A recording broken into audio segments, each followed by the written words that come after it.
Hello everyone, welcome back to my YouTube channel. तो आज के इस वीडियो में हम पीएम कुसुम योजना के बारे में बात करेंगे। एक बिजनेस लाइन में इसका बहुत ही इंटरेस्टिंग आर्टिकल आया है, वो आर्टिकल भी मैं आपको भी दिखाऊंगा।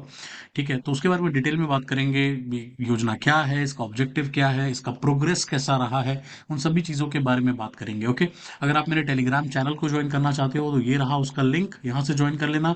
और अगर आप मेरे सारे नोट्स इंक्लूडिंग दिस वन, जिसमें मैं बहुत सारे योजनाएं भी अपलोड करता हूँ, पीआईबी अपलोड करता हूँ, सारा समरी अपलोड करता हूँ पीआईबी का, आपको एमसीक्यू देता हूँ, वीकली पीआईबी के एमसीक्यूज देता हूँ, वो सारा कुछ आपको यहाँ से मिल जाएगा। तो 500 से भी ज़्यादा पीडीएफ पोस्ट कर चुका हूँ, पीपीटीज पोस्ट कर चुका हूँ, तो आप वहाँ से चैनल को ज्वाइन कर सकते हो। ज्वाइन पे क्लिक करना और ज्वाइन कर लेना। Okay, let's begin.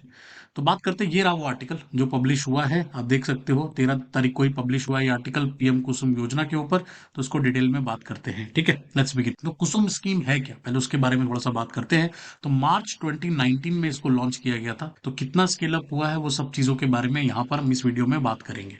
ठीक है, अब ये था क्या बेसिकली, इसमें हम करते क्या थे। This was aims to provide affordable and accessible power to farmers and reduce environmental pollution. तो मेन गोल दो ही थे। पहला, कि फार्मर्स को अफोर्डेबल और कहते हैं ना सस्ते रेटों पर एक्सेसिबल कराया जाए। क्या चीज, तो इलेक्ट्रिसिटी मतलब power. But at the same time उनको ये भी बताया जाए कि किस तरह से इन्वायरमेंट के पॉल्यूशन को आप कम कर सकते हो। That is what the main goal of PM Kusum scheme was. Okay, इसके अलावा मेन ऑब्जेक्टिव इसका क्या था, तो ऑब्जेक्टिव ये था कि wean farm sector from diesel, provide energy and water security, enhance income and reduce. अब कुछ कुछ चीजें इसमें आ गई। देखो पहला क्या क्या चीजें आ गई, कि लोगों को पहले तो डीजल से थोड़ा अलग करना है भाई। ठीक है, डीजल पे बहुत ज्यादा ओवर डिपेंडेंसी है, तो उससे इसको अलग करना है।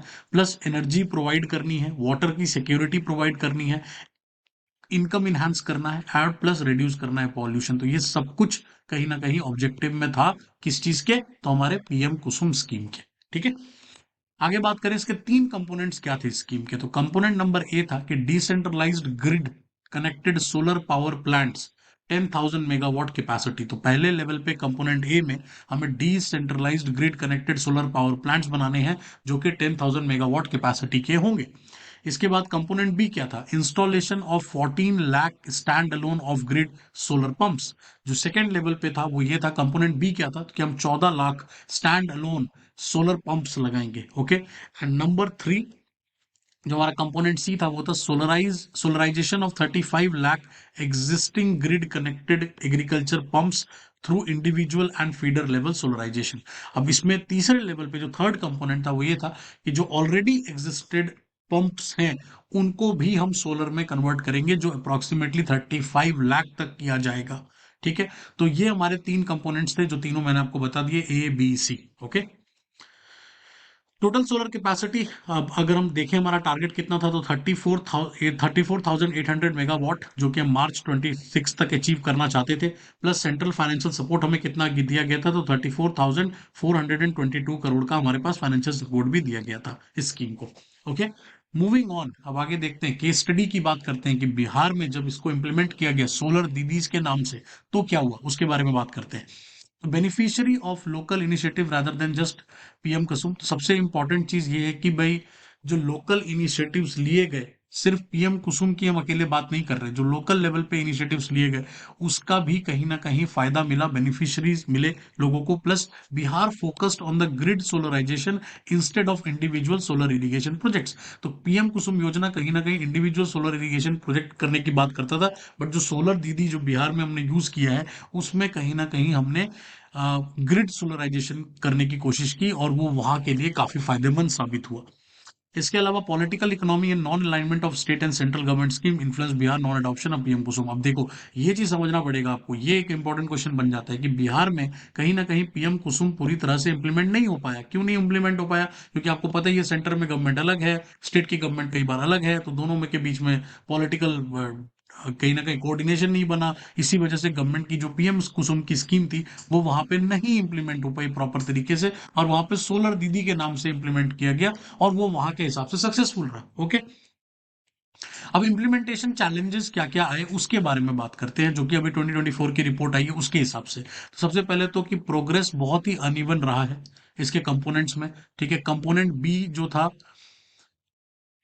वो ज्यादा अचीवेबल रहा, मतलब मोर सक्सेस मिला है कंपोनेंट बी में एज कंपेयर टू ए और सी।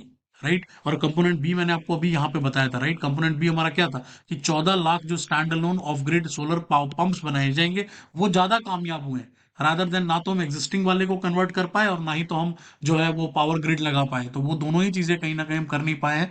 तो ए जो हमारा बी रहा है वो बहुत ही सक्सेसफुल रहा। तो अनइवन ग्रोथ देखने को मिलती है। दूसरे की बात करें तो hurdles include availability of cheap electricity, centralise implementation, lack of payment options to farmers. अब यहाँ पर क्या क्या चीजों में प्रॉब्लम आई? पहली बात तो कि लोगों को सस्ती बिजली नहीं मिली। दूसरी बात, सेंट्रलाइज इंप्लीमेंटेशन नहीं था। तीसरा, पेमेंट ऑप्शन ही नहीं दिए फार्मर्स को, तो फार्मर कैसे पे करेगा उसके बिल को? तो कहीं ना कहीं इस तरह के, कहते हैं ना, वही सेम प्रॉब्लम जो हमारे हर स्कीम में मुझे देखने को मिलती है, वो ये मिलता है कि हमारी प्लानिंग बहुत ही पावरफुल रहती है, बहुत ही बढ़िया स्कीमें अगर आप पेपर पे देखो तो ऐसा लगता है कि भाई ऐसी स्कीम तो कोई बना ही नहीं सकता। लेकिन जब हम इम्प्लीमेंटेशन पर आते हैं तो हर जगह पर बॉटल नेक देखने को मिलता है। तो रिकमेंडेशन अब क्या दिया गया है? रिकमेंडेशन ये कि रिपोर्ट कहती है कि भाई पहले तो डिसेंट्रलाइज करो सिस्टम को। कहीं ना कहीं आपको स्टेट्स को पावर देना पड़ेगा ताकि वो स्टेट लेवल पे उसको इम्प्लीमेंट कर पाए। इसके अलावा सेंटर का काम क्या होगा कि वो उसको असिस्ट करे। राइट, बट कहीं ना कहीं वही दिक्कत आ रही है कि मैंने आपको बताया, सेंटर और स्टेट में कोऑर्डिनेशन नहीं बन पाता कई जगहों पर। प्लस जो पेमेंट ऑप्शन है वो तो दो फार्मर को, तभी तो वो पेमेंट कर पाएगा, वरना पेमेंट कैसे कर पाएगा? तो इस तरह के इम्प्लीमेंटेशन चैलेंजेस यहाँ पर देखने को मिले। अब प्रोग्रेस की बात करते हैं कि भाई सितंबर 30 2024 के हिसाब से अब तक हमने कितना प्रोग्रेस किया है। तो कंपोनेंट पे अगर हम बात करें तो अभी तक हमारा जो सैंक्शन कैपेसिटी था वो कितना था? इतना था 9110 मेगावाट, और अभी तक हमने इंस्टॉल कितना किया है? सिर्फ 298। तो आप देख सकते हो कि हम कितना पीछे नहीं, बहुत पीछे चल रहा है। कंपोनेंट बी की बात करें तो आप देख सकते हो कि सैंक्शन पंप कितने थे? तो हमारे पास 13 लाख 42,000 के आसपास हमें सैंक्शन थे, तो उसमें से कम 4 लाख 5 लाख के आसपास लगाया है। तो ये फिर भी इतना बुरा नहीं है, आई वुड से। यहाँ भी टारगेट तो नहीं अचीव हुआ है, लेकिन एटलीस्ट जितना कम से 50% तक तो हम जरूर पहुंचे हैं एटलीस्ट। और कंपोनेंट सी की अगर हम बात करें तो आप देख सकते हो कि इंडिविजुअल पंप सैंक्शन जो थे वो था 1,71,000, जबकि यहाँ पे सोलराइज हम सिर्फ 4,000 को कर पाए हैं। और जो फीडर लेवल पे था वो 33,85,000 था, वहां पे तो सिर्फ 32,000 कर पाए हैं। तो कहीं ना कहीं आप देख सकते हो कि जो पीएम कुसुम स्कीम है वो पूरी तरह से इंप्लीमेंट होने में फेल हो गई है। उसकी इंप्लीमेंटेशन फेलियर दिख रहा है। आगे की बात करें, की फैक्टर्स क्या है स्टार्डी प्रोग्रेस का, जो भाई प्रोग्रेस क्यों नहीं हो पाया, क्या क्या इसमें दिक्कतें आई, उसकी बात करें तो पहला तो कि मिनी कंपोनेंट ए में क्या दिक्कत हुआ? तो minimal progress due to lack of subsidy and low feed in the tariff. तो पहली बात तो कि चूंकि टैरिफ में बहुत ज्यादा फर्क नहीं आया, लो फीड रहा, प्लस सब्सिडीज नहीं मिली, तो इसकी वजह से कहीं ना कहीं कंपोनेंट वो तो ए तो फेल हो गया, उतना उतना इंप्लीमेंट नहीं हो पाया। बी की बात करें तो वहां फिर भी सक्सेस मिला है कुछ हद तक। ठीक है, उसका एक बहुत अच्छा जो उदाहरण है वो हमारा राजस्थान है। राजस्थान में डिसेंट्रलाइज्ड अप्रोच यूज किया गया और वहां पे काफी सक्सेसफुल रहा ये। तो कंपोनेंट बी में इसीलिए वो रिपोर्ट ने कहा भी कि भाई डिसेंट्रलाइज करो। और अगर कंपोनेंट सी की बात करें तो बहुत ही लिमिटेड डिप्लॉयमेंट हो पाई because of political economical issues, subsidy reduction, local level पे सपोर्ट नहीं मिला आपको, इसी वजह से जो जैसा था वो वैसा ही रह गया, जो होना था वो हुआ नहीं। रिकमेंडेशंस क्या क्या है उसकी बात कर लेते हैं। तो सबसे पहली रिकमेंडेशन है कि आपके लिए बहुत इंपॉर्टेंट है कि आप इसको डिसेंट्रलाइज करो। That is very important. Number two जो यहाँ पे इंपॉर्टेंट है कि भाई जो पॉलिटिकल और जो फेडरल स्ट्रक्चर की वजह से इशू आ रहा है, राइट, कहीं ना कहीं वो कहीं ना कहीं हमें सॉल्व करना पड़ेगा ताकि सब्सिडीज मिल पाए और तभी ये सोलर पावर गोल्स पूरे हो पाएंगे, वरना नहीं हो पाएंगे। हम एक तरफ जाकर के क्लाइमेट और इनकी बातें करते हैं, राइट, हम बड़े बड़े कॉन्फ्रेंसेस में कमिटमेंट्स करते हैं कि अपने टारगेट्स को पूरा करेंगे, बट अगर हम अपनी स्कीम इंप्लीमेंट नहीं कर पाएंगे तो कैसे होगा? ग्राउंड लेवल पे तो करना पड़ेगा ना, राइट। इंक्रीज अवेयरनेस कंपाइंग, प्लस लोगों को भी समझाएं कि भाई इस चीज का क्या फायदा है, ताकि लोग खुद बढ़ चढ़कर हिस्सा लें और इस काम को पूरा कराएं। क्वालिटी कंसर्न्स भी इक्विपमेंट के एक बड़ा कंसर्न होगा, जब ये ज्यादा मास स्केल पे लगेगा तो वो भी एक बड़ा चैलेंज होने वाला है। Plus explore the agro PV models for dual usage of energy. अब कहीं ना कहीं आपको ये भी देखना पड़ेगा कि सिर्फ सोलर पे लाने से बात नहीं बनेगी, तो कुछ हाइब्रिड मॉडल टाइप आपको कुछ सिस्टम बनाना पड़ेगा कि दोनों चीजें यूज हो पाए, डुअल एनर्जी का इस्तेमाल किया जा सके फार्मिंग में।